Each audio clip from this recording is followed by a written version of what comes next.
বন্ধুরা, চলো আজ আমরা সমুদ্রের কিছু মজার প্রাণী চিনি। এটা হলো নীল তিমি। নীল তিমিকে ইংরেজিতে বলে ব্লু ওয়েল। এর হৃৎপিণ্ড বা হার্ট এত বড় যে তা প্রায় একটা ছোট গাড়ির সমান। এটা হলো ডলফিন। ডলফিনকে ইংরেজিতে বলে ডলফিন। ডলফিন যখন ঘুমায় তখন তার মস্তিষ্কের অর্ধেক অংশ জেগে থাকে আর এক চোখ খোলা থাকে। এটা হলো অর্কা। অর্কাকে ইংরেজিতে বলে অর্কা। প্রত্যেকটি অর্কা দলে তাদের নিজের মতো কথা বলার ভাষা থাকে, যেটা দিয়ে তারা একে অপরের সাথে কথা বলে। এটা হলো সিল।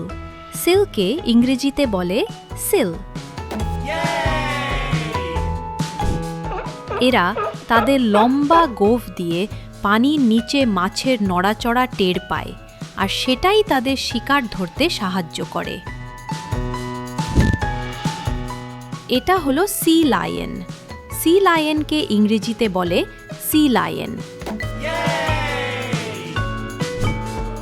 সিলের মতো নয়, সি লায়ন তার সামনের ফ্লিপার দিয়ে ডাঙায় হেঁটে চলতে পারে।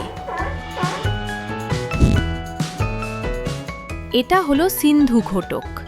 সিন্ধু ঘোটককে ইংরেজিতে বলে ওয়ালরাস।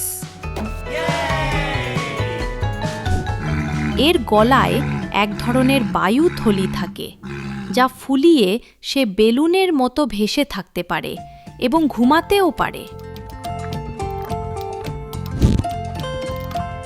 এটা হলো স্পার্ম তিমি।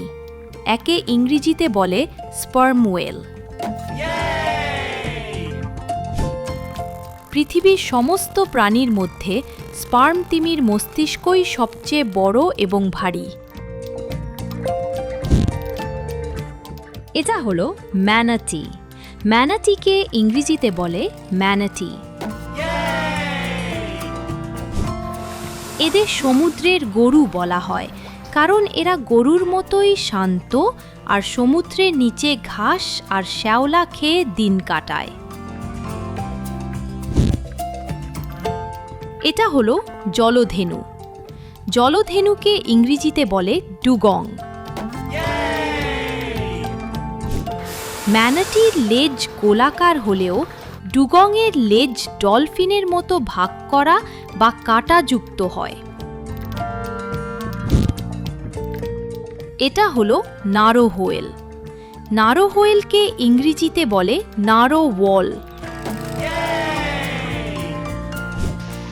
এর লম্বা শিংটি আসলে একটি দাঁত, যা প্রায় 10 ফুট পর্যন্ত লম্বা হতে পারে। বন্ধুরা, আজ আমরা অনেক সামুদ্রিক স্তন্যপায়ী প্রাণীর নাম শিখলাম। ভিডিওটি লাইক দিও আর চ্যানেলটি সাবস্ক্রাইব করো। Bye bye.